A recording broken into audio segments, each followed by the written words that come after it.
سرکار دو عالم حضرت محمد مصطفیٰ صلی اللہ علیہ وآلہ وسلم نے فرمایا کہ خداوند عالم نے اسلام کو پیدا کیا اور اس کے لیے ایک میدان قرار دیا اور ایک نور معین کیا اور اس کے لیے ایک حصار بھی مقرر کیا اور ایک مددگار بھی دیا۔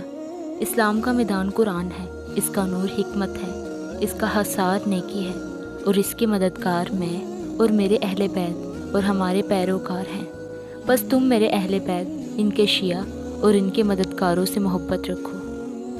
آپ نے فرمایا کہ اسلام بے لباس ہے، اس کا لباس شرم و حیا ہے، اس کا زیور وفا ہے، اس کی مروت نیک کردار ہے، اس کا ستون پرہیزگاری اور تقوی ہے۔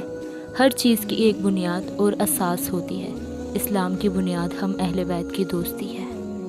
آپ نے فرمایا کہ ایمان زبان سے اقرار کرنے، دل سے معرفت حاصل کرنے اور اعضاء سے عمل کرنے کا نام ہے۔